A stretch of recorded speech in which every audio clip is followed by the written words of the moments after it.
All right, welcome. This is the Otherppl Show, a weekly podcast featuring in-depth interviews with today's leading writers. I'm Brad Listi here in Los Angeles. Great to be with you. Thanks for tuning in. Don't forget to hit the subscribe button wherever you listen. You can also subscribe on YouTube, and you can follow me on Bluesky and Instagram. I have a great show for you. My guest is Lynn Steger Strong. She's got a new novel out from Mariner Books. It is called The Float Test, and it is a book about family and secrets and complicated love, deep love, complicated familial bonds, unbreakable, though tested and challenging. Lots of backstory, lots of intimacies, lots of tensions and betrayals, that kind of stuff, family stuff. And it's the kind of stuff that Lynn Steger Strong really excels at as a writer. She can take the domestic, the everyday, the stuff of just everyday human life, and she can make it riveting. And The Float Test is, like, I would characterize it as like kind of a continuation of this body of work that Lynn has been building. I've talked to her on this show before, and I know her work. And The Float Test is like of a piece with that work, but it's also something that she has been working toward. And I think she says as much, if not in this interview, though maybe in this interview. I know she has said it in interviews that she has done in support of this book, that The Float Test, you know, it's her Florida book. And she's been wanting to write a Florida book, but maybe didn't quite know how to do it or what the story was or what was the way in. And it was a little bit intimidating because Florida is a place that means a lot to Lynn. It's where she's from. She loves it, but it's complicated. And I think she really wanted to do it justice. And in The Float Test, she does. So a really great conversation with Lynn. It's always wonderful talking with her. That is coming up in just a moment. Don't forget to sign up for my email newsletter over at bradlisti.substack.com. And my new company, Deep Dive, is it's really imminent. 4 to 6 weeks. Let's just say 4 to 8 in case something, goes haywire at the end. But I talked with the guy who was building the app, and he said 4 to 6 weeks. So I'm taking him at his word. We'll see if it's good. Fingers crossed, but we're getting there. And for the uninitiated, Deep Dive is my new company. It specializes in the creation of educational audio, and the debut course from Deep Dive is called How to Write a Novel, and it features more than 50 hours, 50 hours of never-before-heard conversations with dozens of today's leading writers, including Lynn Steger Strong. Speaking of, Lynn is an instructor in the course. Melissa Broder, Hannah Petard, Vivi Ganeshananthan, Purachista Hakpur, Steve Almond, Antoine Wilson, Wahini Vara, Madeline Lucas, Deb Olin Unferth, Stephen Graham Jones. It's an all-star lineup, just wonderful teachers. And this is something I've been working on for more than a year, and we're almost there with this first course, and there's more to come. I'm very excited to share how to write a novel with you soon. So if you want to join the wait list, just go to www.deepdive.audio, follow Deep Dive on Bluesky and Instagram, and of course I will keep you posted here on the Otherppl Show. All right, so my guest, once again, is Lynn Steger Strong. Her new novel is called The Float Test, available from Mariner Books. Lynn's other novels include Flight, Want, and Hold Still. Her nonfiction has appeared all over the place. The New York Times, Time Magazine, the LA Times, The Cut, New York Magazine, etc. And she teaches writing at Princeton and Columbia Universities. It is always great to talk with Lynn Steger Strong, and I'm very happy to catch her as she celebrates the publication of this Florida book. So let's get to it. Here I am with Lynn Steger Strong, and her new novel, one more time, is called The Float Test.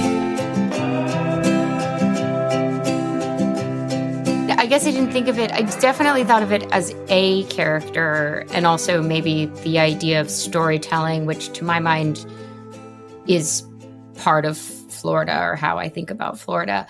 Yeah, I mean, is it the main character? I don't know. Do I have a lot of thoughts on Florida? Absolutely. It's my favorite place in the world. And as a result, it's also the place that I feel, I think maybe I've said this to you before, probably because it's a thing I believe more than most things. And it's a thing I'm always thinking about in fiction, is that every feeling holds its opposite inside it too. And I think what happened to me with regard to Florida was that we lived there for a while during COVID, and it was the first time I'd lived there in a long time. And I just kept thinking, I've never written anything true, because I've never written anything as intense as this place in both directions, right? That like, it makes me feel such, I don't know, I would just sit outside, and the feel of it on my skin is one of my favorite things in the world. And also, I would drive around and think about destruction. And I tried to take my kids to the beach I grew up going to, and it doesn't exist anymore because of climate change. So yeah, I Florida, living in Florida for a period of months when I never thought I'd live in Florida again, is why this book exists. So, I think that's connected to your observation that it's one of the main characters. Well, and it's also the place you grew up. Yeah. Yeah. Where did you grow up again in Florida? It's called Stewart. Okay. I don't know what that is. Is that coastal?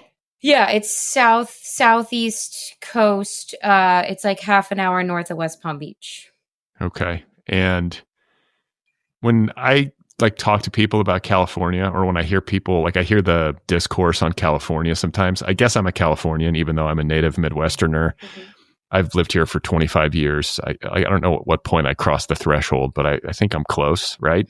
You're close. And I can sometimes bristle a little bit at the oversimplifications that people make, and just like the false narratives that exist out there about how chaotic California is, and it's this den of iniquity, and it's got its problems. Yeah. But what I always say is it's like every place else, it just has better weather and worse traffic, which isn't the full truth, but people are people anywhere, right? Is that how you feel about Florida, or is Florida different? No, I mean, I think people are people everywhere. I think that's absolutely true. I mean, it is, and also that thing that you say that I think, people hear the word Florida. Years ago, I was teaching a class, and randomly a student said something, and I don't know, I made a joke, and I was like, well, I'm from Florida. And one of my students looks at me and was like, I didn't know people like you came from Florida. And I actually think I experienced it, which I could have been wrong, as a sort of compliment, right? Like he was saying, but I also was offended on behalf of the state that I'm from, and my husband's from, and a lot of people I love are from, and so, yeah, I think it is a place more than other places that when people hear it, they come to it with all sorts of assumptions. And of course, assumptions don't come out of nowhere. But of course, those assumptions don't begin to capture the place as I understand it.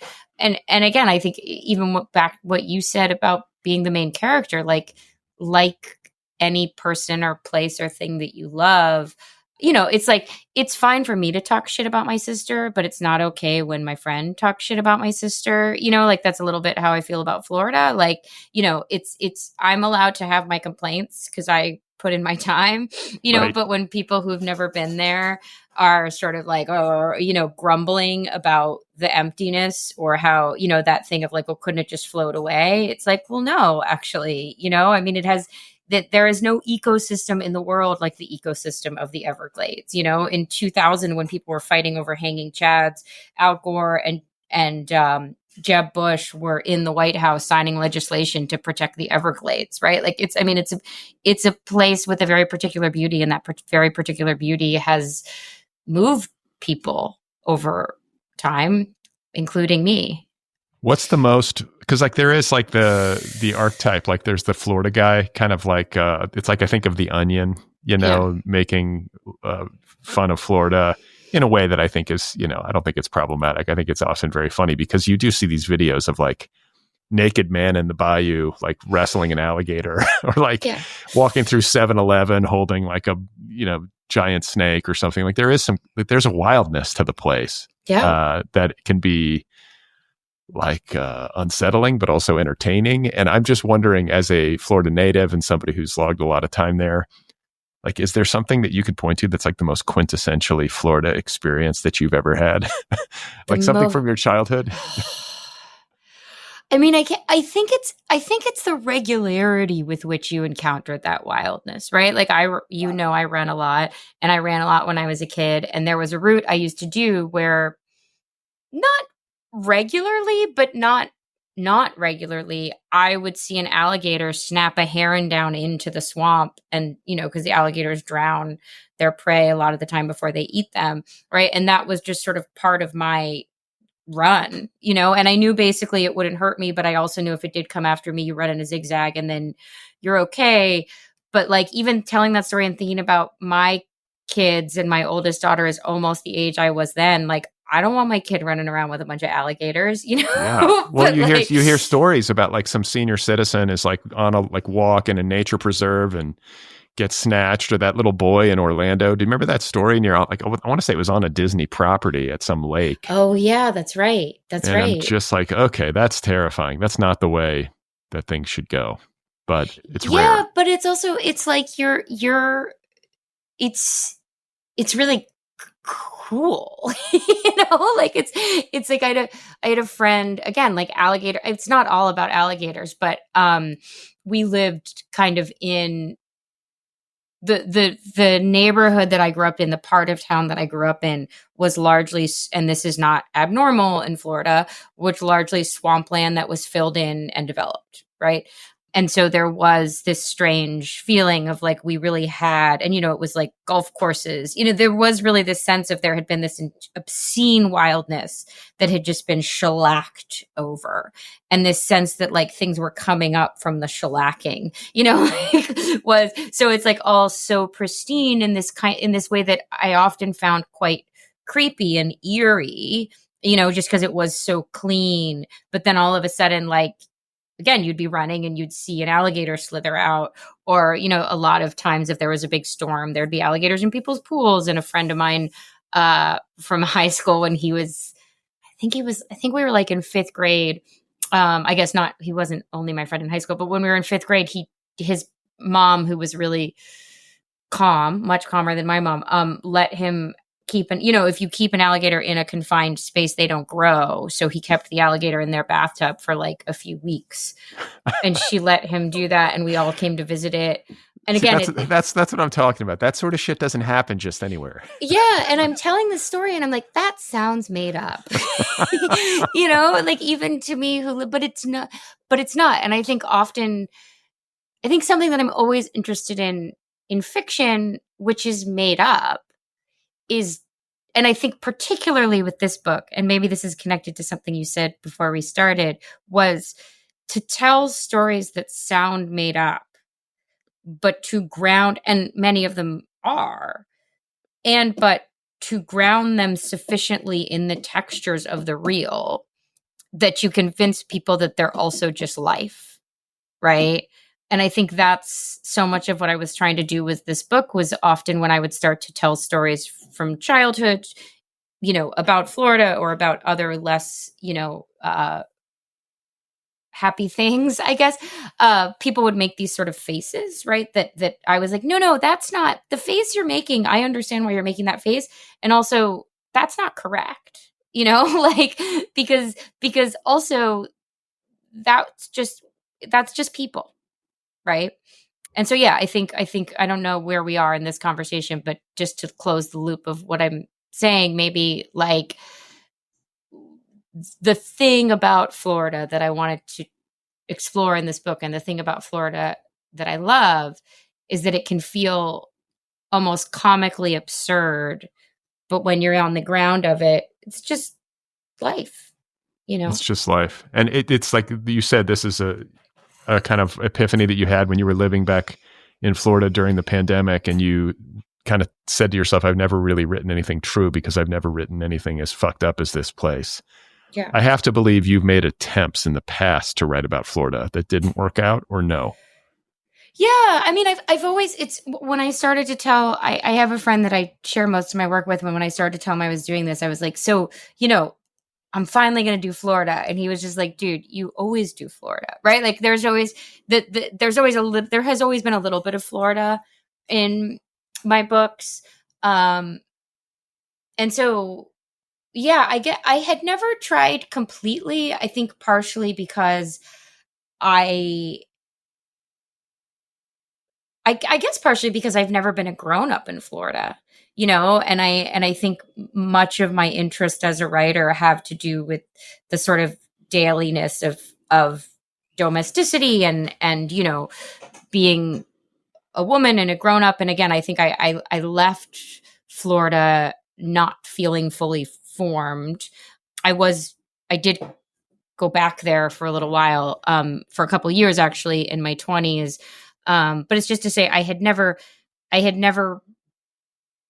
felt like a formed enough grown up in Florida to imbibe it in a way that maybe wasn't informed by the fury of being a teenager, and all of those things. So I think I don't know. It's funny how life does these things sometimes, but I probably would have tried to write a Florida, like a book wholly set in Florida.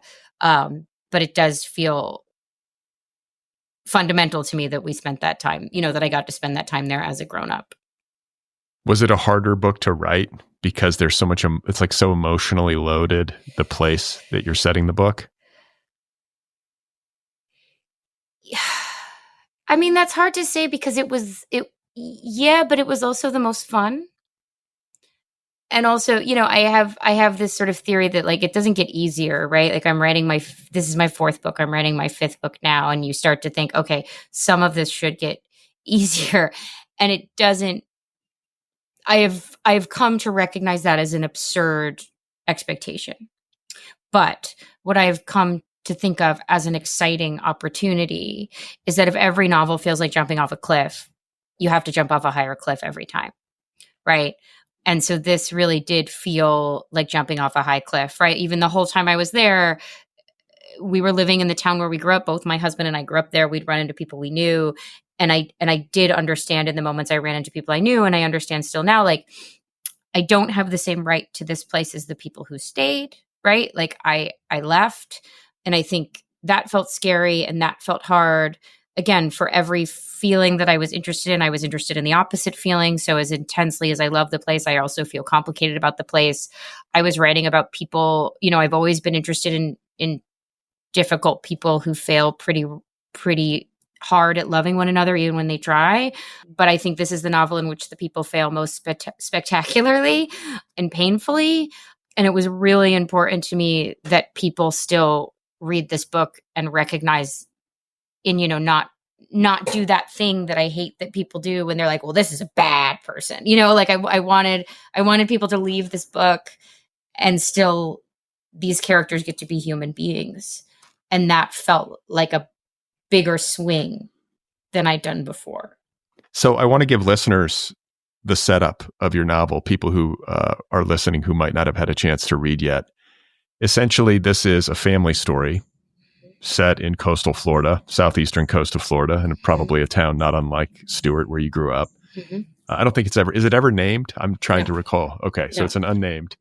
And this family, which, the kids are grown and have scattered, and there's some dysfunction and some strained relationships, but they reconverge on their hometown and their home, their family home, because the matriarch of the family has died suddenly of a stroke. Mm-hmm. And so everybody sort of converged and kind of feeling their way back into this place where they were raised. And there's a lot of complicated feelings and these tensions. And how many kids are there? Four. Yeah. Mm-hmm. And then there's a writer in the family named Winifred, who goes by Fred. The narrator of the story is named Jude. And I thought that was an interesting choice that you are. And then there's a little brother. Forgive me for like blanking on the names. I always do this. What's his name? George. So there's Fred, George, Jude and Jen. Mm-hmm. Okay. The mother has died, and they're there to kind of mourn her and to kind of take care of their dad. Mm-hmm. Jude, who is not a writer by trade, is the narrator of the novel. Fred, who is a writer and who's kind of the black sheep of the family and a source of a lot of tension because she sort of mined family dynamics and experiences in her work, is kind of lensed through Jude's perspective. That's an interesting choice to me, and I'd love to hear you talk about it. And when did it come to you that that was going to be the way that you would narrate the novel? I mean, I don't know. I can't.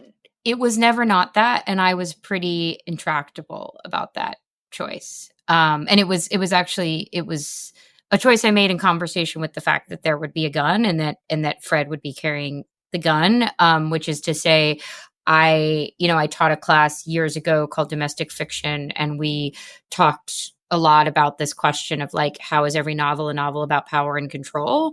And one of the things that we very quickly sort of decided, reading a bunch of books and thinking about narration and thinking about the narrators, was the person who seems like they have the least power and control at the beginning of the novel is usually the narrator, right? And it's usually the writer, and it's the person who feels alienated and outsidery and, whatever.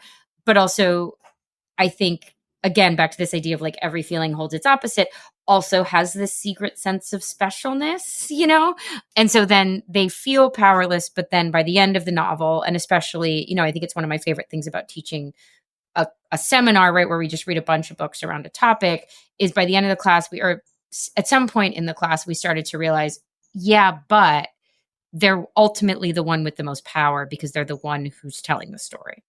Right. And so I think I was interested in taking the power away from the writer and giving it to somebody else to sort of let her see what she can do with it. And I was also interested in kind of poking at this idea of the writer being special.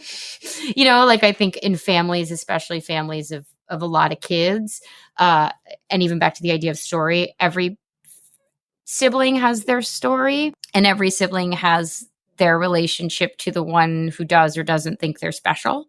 And so that was part of what I was really interested in and excited about. I think the one other thing, or maybe there's a highbrow and lowbrow version of this too, which is to say I write criticism sometimes of books, and I have a good friend who is a critic, and we were talking about another critic, and she was saying, all criticism at the end of the day is crypto autobiography. And I loved that idea. And I think the more lowbrow way of saying it is all gossip is us telling on ourselves.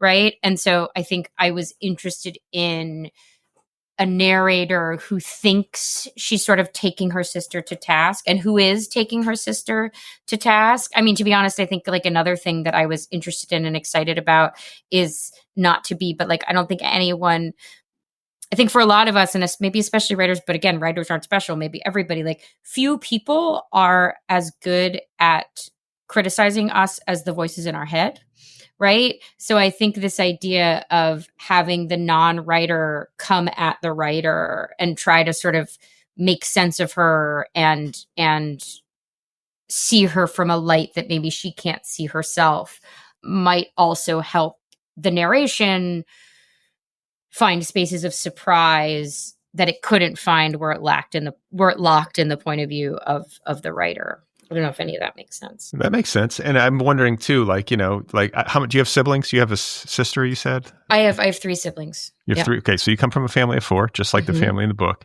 Mm-hmm. And have you ever gotten in trouble with your family for something that you've written?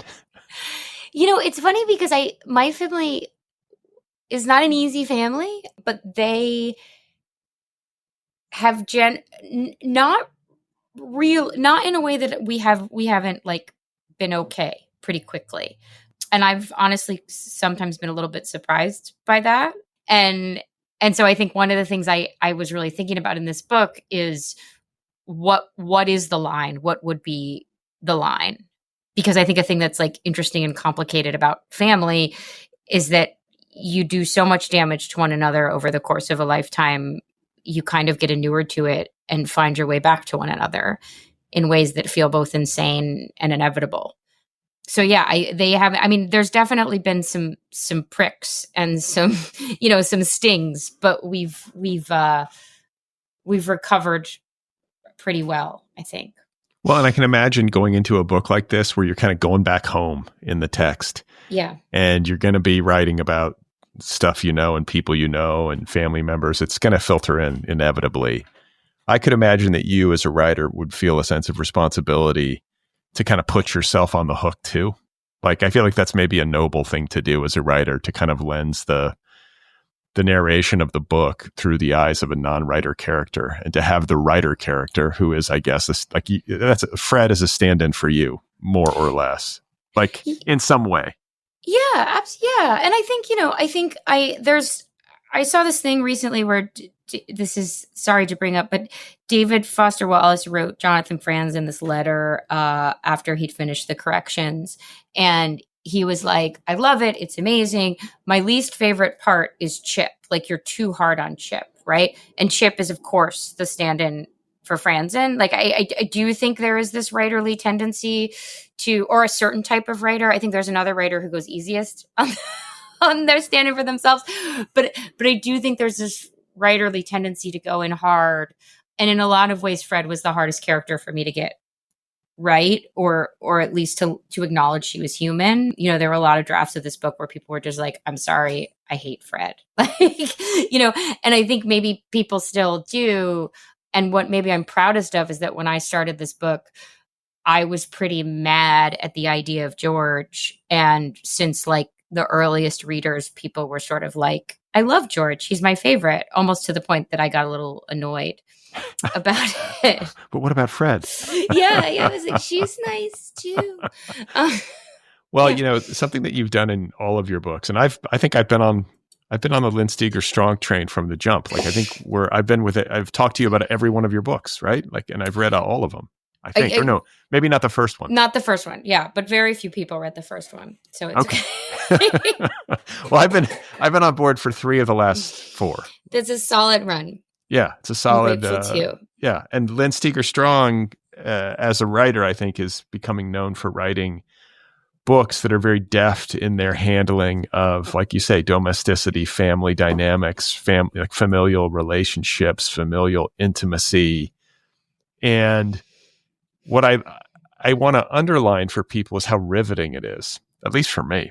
I feel like your books are page turners. They're so interesting, and it brings to mind 2 things. Like, one, if you're honest about rendering a family, and you're good at capturing the humanity of it, it's going to be fucked up.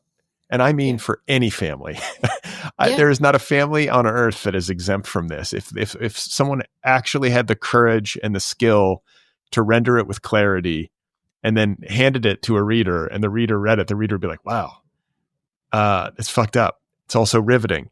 It's also deeply human and affecting. And you feel a sense of empathy for these people in all of their like flaws and all of their futilities. It's kind of all of it, but it's a nice thing to remember. I think sometimes writers will tell themselves that they need to come up with some kind of storyline that is super like larger than life. That can be great, but I think it's like the lived experience of most people is closer to home. And you're just really good at getting in there and making narratives out of the stuff of like actual lived life that most of us go through. And I feel like in the float test, like you're going back to Florida, and this feels like the book of yours that goes for it the most. That was the feeling that I got. I was like, as I was reading it, I was like, oh, like she's getting into it. And there is like a dark humor kind of coursing through it. It's not super overt. I don't know if you intended that or felt that, but I certainly felt it as a reader. Yeah, I mean, I laughed. I laughed. I mean, I do think I gave Jen, who's the oldest sister who doesn't get a lot of page space, like, to my mind, almost whenever she comes on the page, I'm having a lot of fun.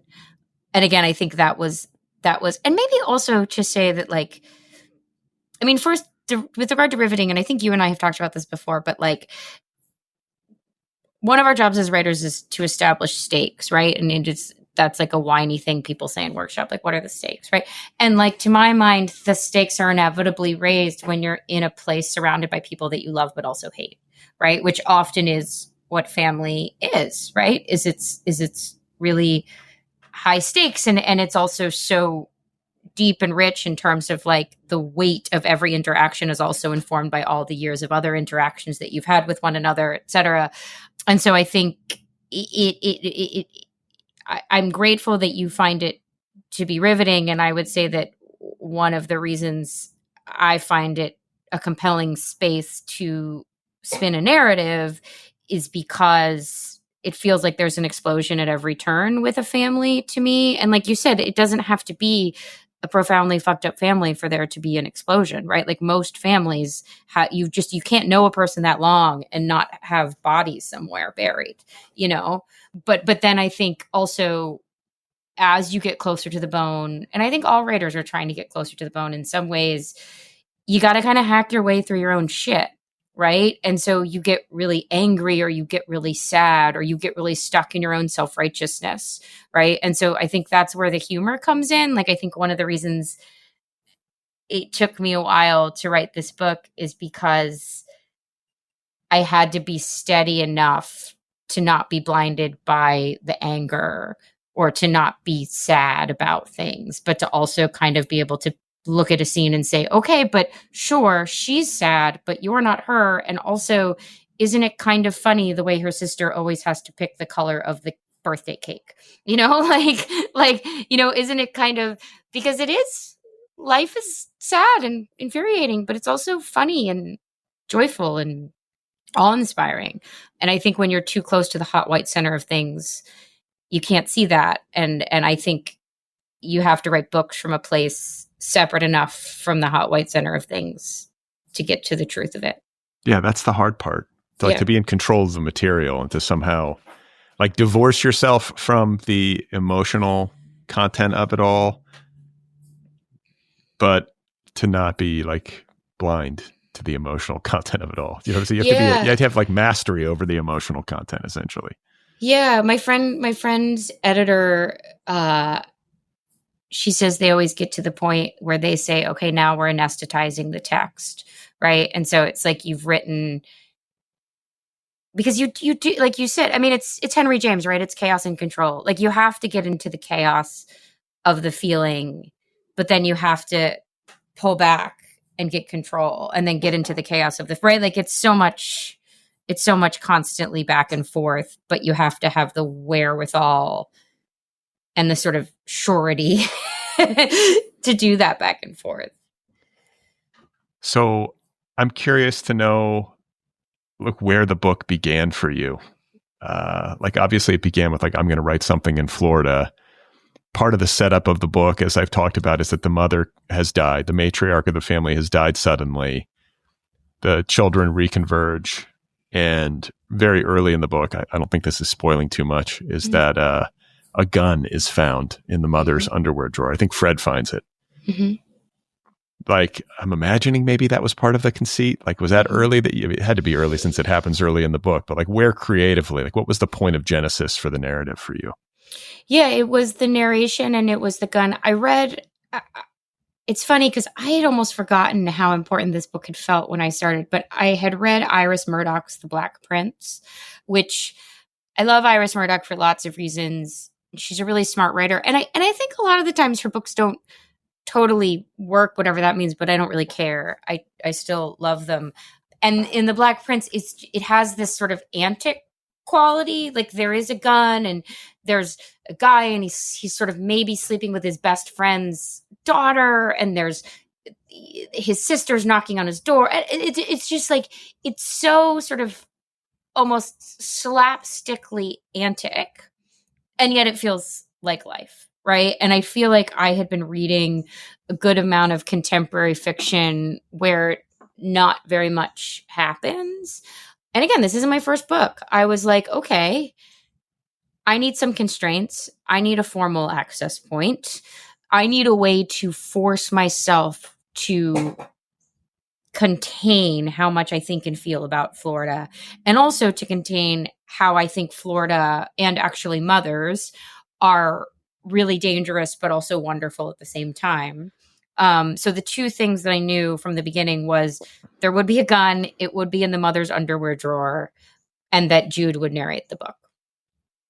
And from that point forward, I think kind of even to the point of Florida, I knew it would be summer. I wanted it to be Florida at its worst, like I wanted it to be so hot that you can feel insane just walking outside.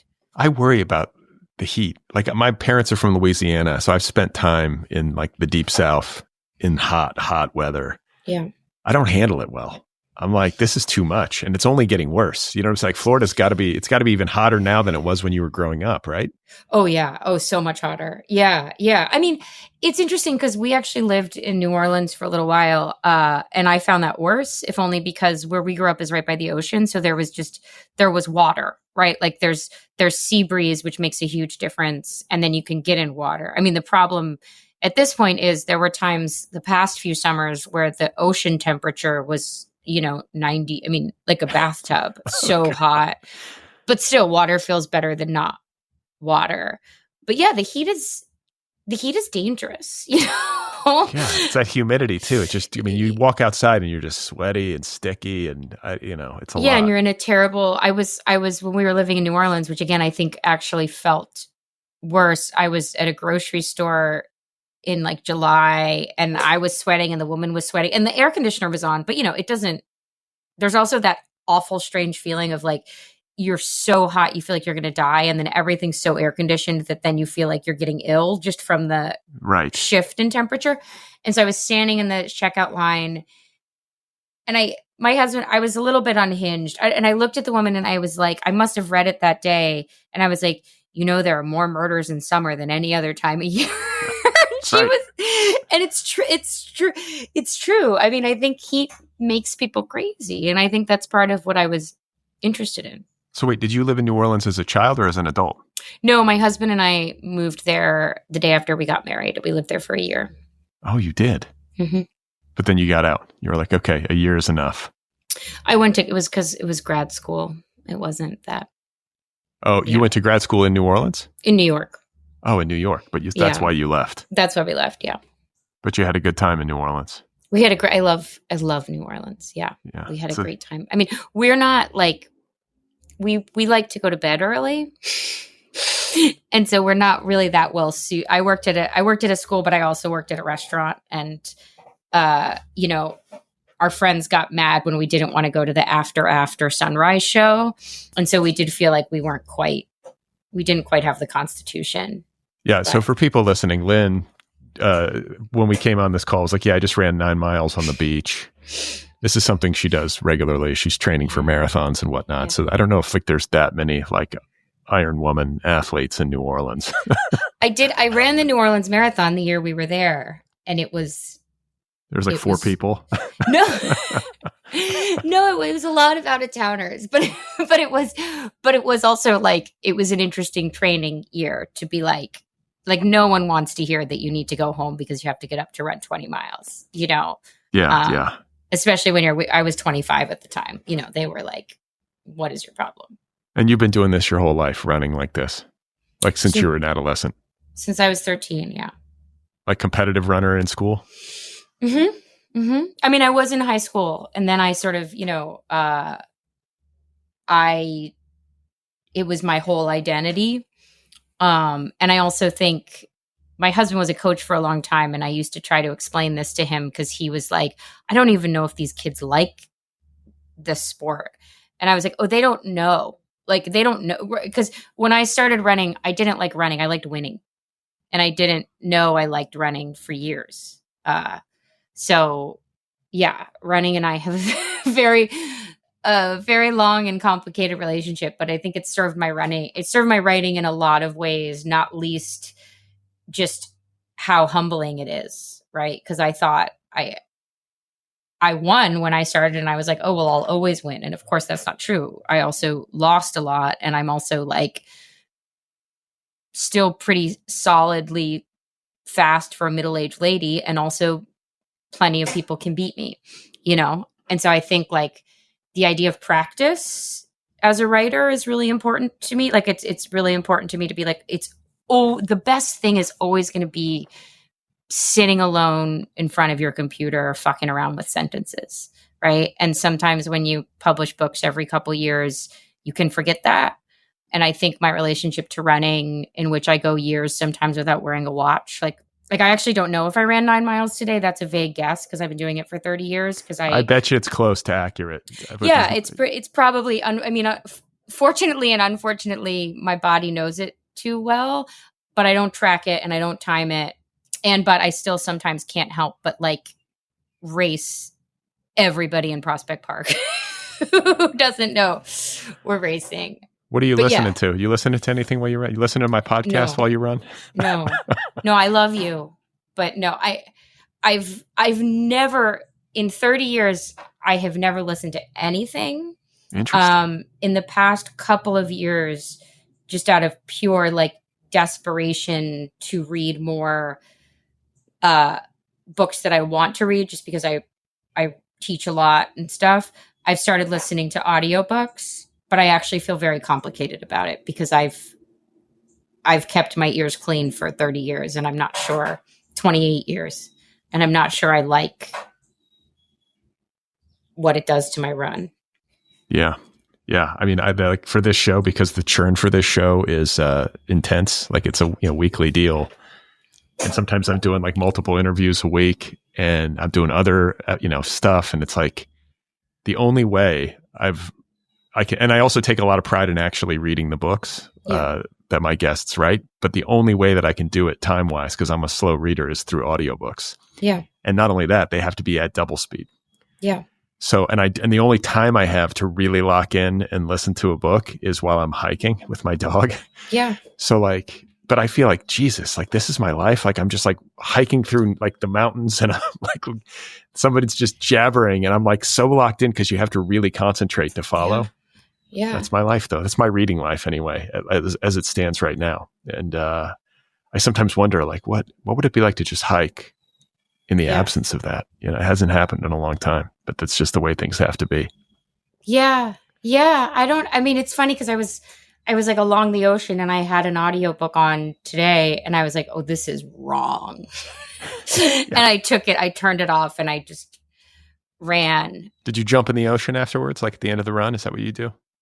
Well, no, because I'm staying at my friend's, so she has a pool. I wasn't sure, I was afraid I was going to get lost, and I'm in the Hamptons, and I was a little worried I was going to scare people, so I just jumped in her pool when I got back. All right. Yeah, but you did jump in water. I jumped in water, which felt pretty amazing.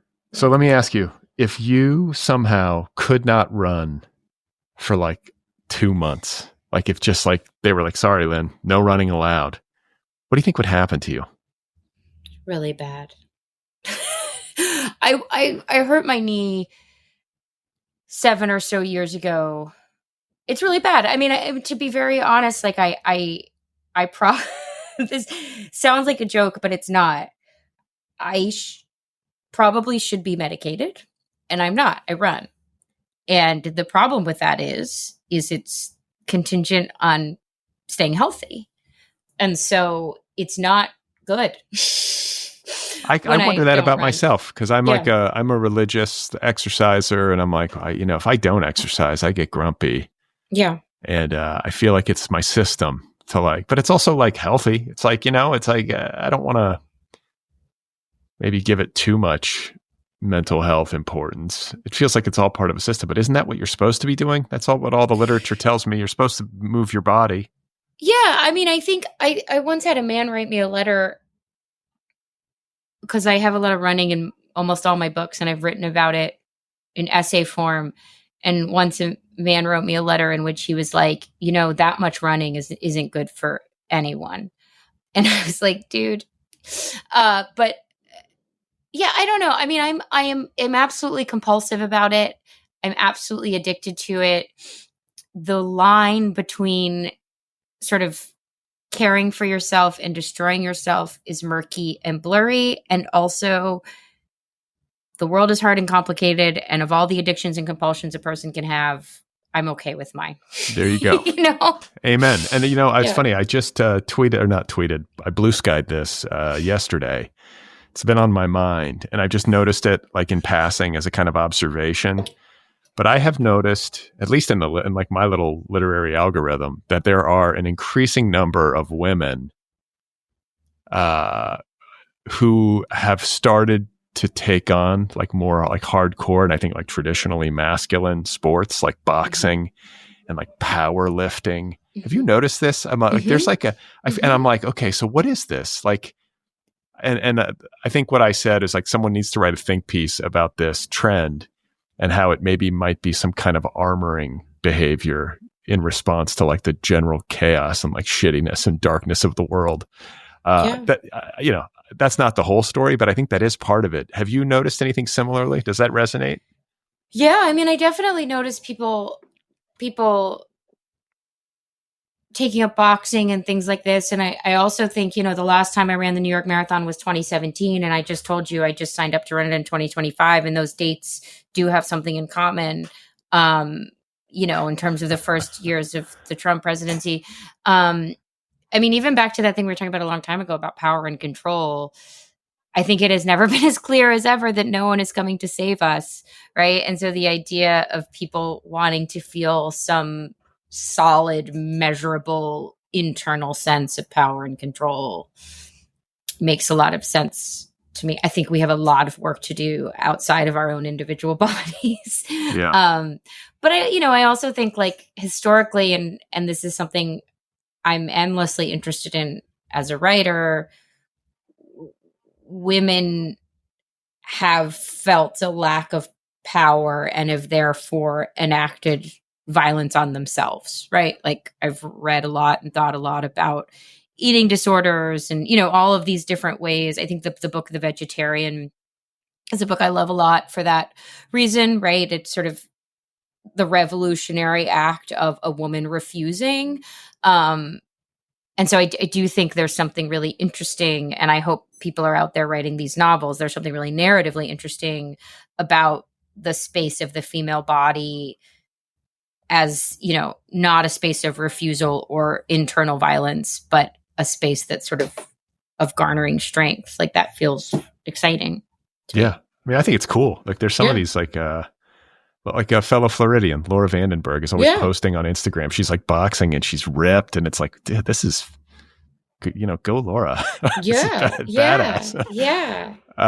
But yeah, I've talked with like writers, on the show and friends, and like an increasing number of women are like, yeah, I'm doing like CrossFit or I'm powerlifting and I'm getting super ripped. And it's like, okay, this is new. I mean, it's good, but it's new. And it's just, I can't help but think that it's a response of some kind. Yeah. And I underlined in your book, or I flagged it mentally, wasn't there a line where it was like one of the characters is talking about intermittent fasting and she's like, it's an eating disorder. Mm-hmm. Is it? Because I do that. I'm like, I don't eat breakfast. I haven't eaten breakfast in a long time. And I'm totally open to the possibility that I have an eating disorder, but I don't know. I mean, I do actually think, I mean, it's my husband was into it and I found it sort of fascinating. I mean, one of the things about being from Florida, being raised in Florida in the 90s, and then add to that being a very competitive runner from Florida, female in the 90s, is that disordered eating was sort of the pool that I swam in. And I think that any active and sort of continuous restriction around food, like, is disordered in some way, so and it's this, and I also think like people have a different, my husband did it for a little while. I also found it very funny, like somehow when men do disordered eating, it's like a trend. And when women, I mean, it did feel like a lot of men I knew were doing it, which I also found really funny. The person who's intermittent fasting in the book is a man. And actually, to your point about the humor, like I was kind of making a joke because again, these kids have been raised in this space of a lot of disordered eating, but when a boy does it, it's experienced very differently. I mean, I'm not a doctor, but I try to just eat when I'm hungry, and sometimes I eat too when I'm sad. And I think that to me, if restriction, and again, I grew up in a very specific way. Restriction is a real slippery slope. So I don't restrict. I can't help but like we're talking about all this, like exercise and like, and its relationship to mental health and its relationship to like events on the ground and like just what the world is right now. And it's impossible to talk about that and not kind of circle back to Florida as the place of your childhood and your upbringing and also the setting of your novel, because maybe to a degree that exceeds most states, like Florida really does embody so much of like modern America, like this America, you know, that's Trump's home. You know, like, and you grew up not too far from his whole milieu down there. It's also, at least, you know, until 10 years ago or whatever, it was a very purple state. So, you know, it's shifted pretty hardcore red. Do you have a sense of why? Like maybe like how entrenched is that shift, and could it ever revert? Oh God, I don't. You know, I think some of it is just like follows like, right? And some people have left. I mean, some of it is my in-laws left. My husband and I both grew up in Florida. My mother-in-law is from Cuba, but beyond Cuba, our town is the northernmost place she's ever lived, and now she lives in Maine. And her husband grew up in California, and you know, they lived in Florida over 50 years each, you know. But I think first, if you are cognizant of and thinking about the climate, right, it becomes a harder and harder place to live. If you don't have a ton of money, which they don't, and also you have enough money to leave, right, it becomes a hard place to live, right? Like they're in their 70s. The idea of, even if their house survived hurricanes, cleaning up after hurricanes was becoming untenable. Living for 3 weeks without power was untenable, right? And they're paying enough attention to know that's only going to become more of the norm, and had just enough resources.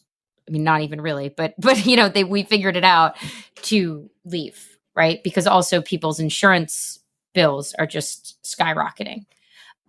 So I think on that level, it is some people who might have been making it purple are leaving. Again, that said, I know and love a lot of people there whose politics are not maybe totally my politics, but are definitely not Trump politics, who love the place and have no intention of leaving. But I think the place, it's attracted other people who are like-minded. You know, the taxes, there's not a lot of tax, and people like that. I will say, like, I have always joked, but not really joked, that I was raised in the Church of Capitalism, you know, where we grew up, like, the values were very much, and again, not every single family, but in a good number of the families, there was a lot of talk and investment around stuff, right? It was just like, you know, I briefly taught high school at the high school that I went to, and I gave the students this assignment to write a paper. I was 22, and probably this assignment was too abstract, but write a paper about how the context of your life informs who you are and what you value.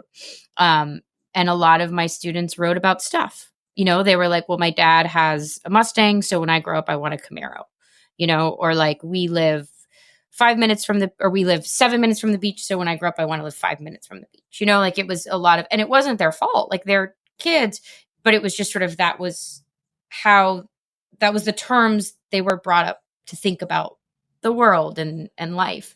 And again, not every kid, but I think that was a lot of what we felt. And so I don't know. I think it's so hard, because I do know a lot of people that I really like up close, you know, that when I see them on the internet, I'm like, how is that also but it's their community, right? Like it's their community, and there's a general consensus among the people that you like that this is acceptable. And I do think we have to think about that when we think about how to talk to people, is like, your community matters, right? Like, my community matters a lot to me, and my community knowing that I agree with them matters to me, right? And in some ways, that's part of what the book is about, right? Is that, like, Fred is really self-righteous about her politics and, very sure that she is correct. And frankly, I think anybody who's sure that they're correct all of the time is going to get into trouble, right? I'm struggling with that right now, but I also feel like, because these ICE raids are happening as we speak, and like, I live in Los Angeles, it hits close to home for me, and and then it's like Gaza, and it's the Israel attacking Iran, and it's just like, I'm like, okay, like, I feel like I've reached a red line. Like, I normally don't feel certain, but I'm certain that this is fucked up.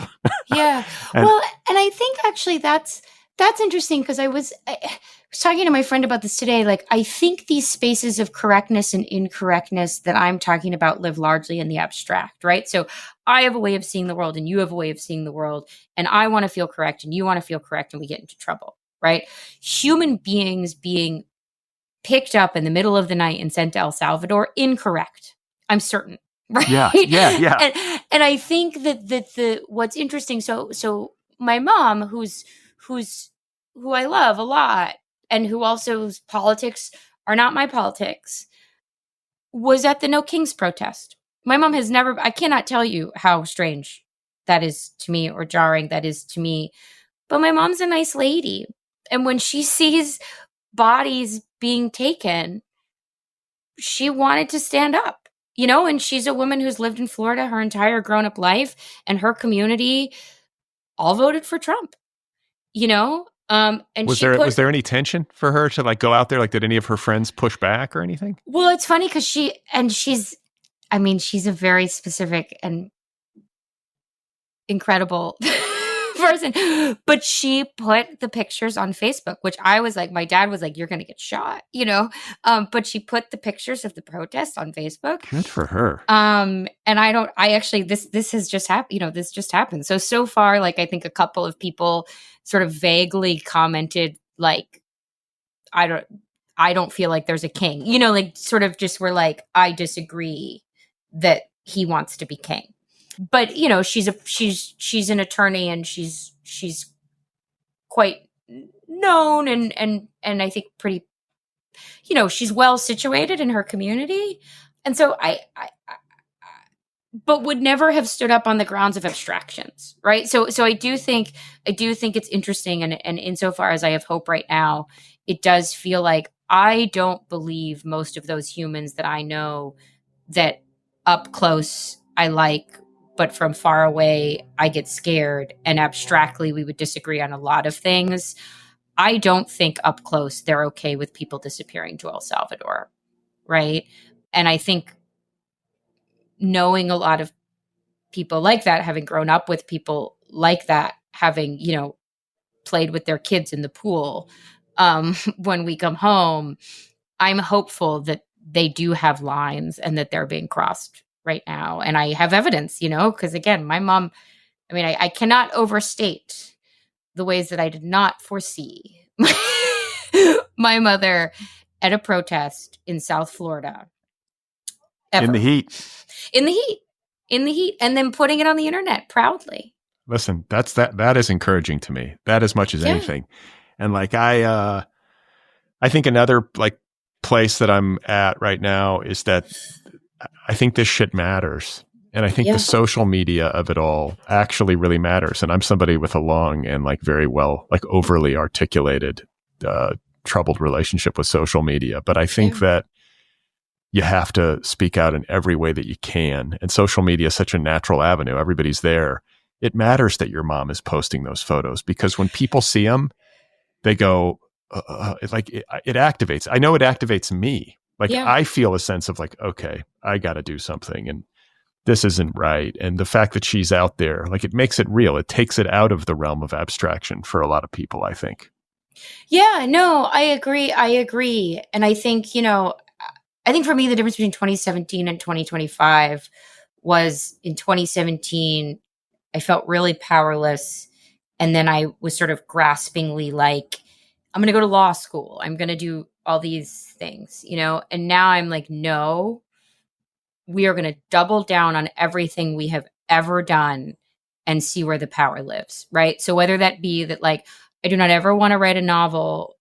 I mean, who knows, but like, I'm so deeply interested in a highly peopled novel. Not that novels are going to save the world, but that's what I do with my life is I write novels and I can't change it, right? So like one of the things I want to do is make sure that my novels are always peopled enough that people are surprised in those novels and people have opportunities to be wrong, right? Because I think we need to all acknowledge that we are wrong sometimes and that we need to be more open to one another. And again, my little novels aren't going to save the world, but insofar as I'm doubling down on that, but then also, right, like doubling down on community and actually like talking to my mom, right, about this stuff and sending her every video that I have and saying, you're a lawyer and have power. So use your power, and we have these parties we started having these monthly gatherings at our house, these sort of open door gatherings, partially just to like double down on community. But in the past couple of months, the gatherings have all been at protests. But that too has felt like, okay, I'm invited, I send this email already. I might as well send this email and remind you that like bodies in space is something I really believe in. Bodies in space with people I love is something we've been really focused on. Now we need to be bodies in space with people we love, but like actively in the streets, And I feel like white people, I feel like I have extra responsibility because it's not safe for people of color to be out on the street. Like brown people are getting like plucked off the street by masked fucking Gestapo. So I think that white people have to step up because we have more protection by the fact of the racial dynamics at play in this country right now, So, this stuff is just on my mind. It's kind of embedded in your book. It's certainly not foregrounded. And I guess Florida just triggered me. I'm sorry, but it's okay. we got to talk about it. And I think it's on everybody's mind who's paying even like a lick of attention. I know that this is your first foray, like in this novel, the float test, into Florida as like the main setting and like I would say character in your book. I'm curious to know like what you're working on. You said you're working on your next novel. Is it set in Florida? And like, can you tell me like what its concerns are? Yeah, it's set. It's a good amount in Florida. I mean, to the point of jumping off cliffs, I've jumped off a really big one, which is that and actually it's a little bit what we were talking about in terms of. Well, I don't know if it's what we're talking about, but I have been thinking a lot about where and how does politics and history live in our daily lives. Anyway, so it's set between 1965 and the present day. There are a few different timelines and characters, each of whom is a woman who has at some point in her life tried to be an artist or a writer, and everyone has a relationship to Florida in some way. So yeah, there's still Florida. How far along? I have 70,000 words. That's good. I'm at my friend's rental this weekend. I told her when I got here, I was like, okay, I think everything that happens, but none of the versions of what I have written that happens are any good.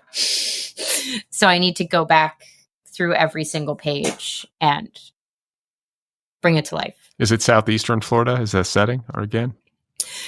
Yeah, there's an artist who was born in 1942 and moved to New York in 1965, but then left New York for Key Largo in 82 and has been there ever since. So she's kind of the main event of the novel. So her life in Key Largo for those 40 years is a good amount of the book, but also her life in New York as an artist before that is. It's just making me think as you were saying that, like, where do people who grew up in Florida go on vacation? Go to the mountains, get out of the heat, or what do you do? Like, if you're already there. Well, it's funny because when we were kids, we did go, I mean, this is really we lived west of what was referred to as the bridge. You don't know this bridge, but in town, it was like the bridge. And if you lived west of the bridge, it took you maybe 15 minutes to get to the beach. So you didn't go as much. And my dad grew up in Cocoa Beach, which is just north of us, but is like right on the beach. So it's funny to think of now because I, live in New York and it takes me 40 minutes to get to the beach. And I still go more than I did when I was a little kid and couldn't go by myself. Because once I had a car, I went every day. But we would go on vacation to Cocoa Beach, which is, it was an hour north and just like 15 minutes east. And we would stay at my grandma's condo and go to the beach. And that was vacation. Yeah. I mean, it makes it easy, right? You don't have to get on an airplane. It's just all right there. Yeah. And have you been down to the Keys? Have you done that? I would imagine. Yeah. Yeah. A lot. Yeah. Yeah, my husband's family has friends who have this sort of magical property down there. But I also used to, when I was in high school, I skipped my one semester in high school. I skipped 49 of the 90 days because it was pre-cell phones and my parents worked a lot, so I could just go home and delete the messages before they knew. And I had a convertible, and I would drive. Probably 3 or 4 days a week, I would drive from our town the like 5 or 6 hours down the Keys. Cause the drive on the Keys is it's just water. Yeah. Yeah. It's just water everywhere. And I was like a depressed, fucked up kid. And I just wanted to see water. And I would drive the whole day. And then I would go running on pick a key. I'd go running. I'd jump in the ocean. I'd get back in the car and I'd drive back. And again, my parents were really busy, so they worked a lot and I was sunburned all the time, but like everybody in Florida is sunburned all the time. I've been thinking this whole time, you grew up on the beach and constantly outside and you took good care of your skin. It looks like, right? No, not that good. Okay. No, I mean, I was sunburned all the time. Oh, you were? Well, you have good skin then. Lucky you. I'm a mess. And I lived under gray skies in the Midwest and like got burned like 15 times and like ruined my skin. Yeah, no, it's big. Yeah. I was at the dermatologist the other day and he was looking at my chest and he was like, yeah, that's not cancer, but that's just what the sun does. Yeah. Yeah. And like my dermatologist is such a fatalist. He's like, yeah, it's done. Like there's nothing you can do. It's done. Like it's just, the damage is done. And now all we can do is manage it. I'm just like, thanks, dude. Yeah. Yeah. But I feel weird about sunscreen. Like I'm allergic to the mineral sunscreens. Like if I get it on my eyelids, they like swell up. It's the weirdest thing. But I feel weird about putting those chemical sunscreens on my body every day. And yet it's like, what are the options? I either go outside and fry myself or I put these chemicals on myself. There's no good option. There's no good option. No. And I also this is so embarrassing to admit, but every once in a while in winter, I'm just like, ugh. I do. The Florida kid in me is like, you don't look healthy if you don't have a little sun everywhere. Yeah. My roommate, I went to college in Boston and my roommate was from Florida too. And she would go to the tanning bed like once a week. Oh, once a week. Like, listen, with my Midwestern childhood, like we would go to Florida for spring break. That was the place that everybody went. Go down to like Sanibel or whatever, Fort Myers Beach. Mm-hmm. And what's the Naples and all these Midwesterners, myself included, were like, we have to go to the tanning bed before we go to get a base. Yeah, I love the base. Yeah, you got to get the base before otherwise you're going to fry. And it's not completely untrue, but like to lie in a tanning bed, it's not great. No, it's insane. It's like smoking 4 cigarettes at once. Like that's how crazy it is. Yeah, it's real bad. But we laid out. I definitely fell asleep once on my parents' dock when I was like in 9th. I think it was in 9th grade. So I was trying to look cool. So I put on my bikini and I went and I lay out my parents' dock where there's a lot of water, right? You're surrounded by water, so it's reflecting, and it's like Florida in, I don't know, probably like June. And then I fell asleep. Oh. And my entire face peeled, like everything peeled, but also my face peeled. Yeah. Yeah. That's all part of the fun of growing up in southeastern Florida. Yeah. And I love your work. It's always a pleasure to read a book by Lynn Steger Strong, and thanks, Brad. to see like human beings rendered like so dimensionally and in all of their complications and like inner and outer tensions. It's all there, and I commend you. I wish you luck on this next book, and I guess we're gonna have to talk again, right? It's like we're on a roll, we're on a streak. Yeah, we can't stop. No, we can't. I would be so sad if we stopped. Yeah, this is part of putting a book out, is I get to talk to you. Yeah, well, and take care of yourself. Do your stretching before you run. Like don't just go out there and run. No, yoga with Adrienne. Oh, is that what it is? Yeah, she has special yoga for runners. Oh, it's great.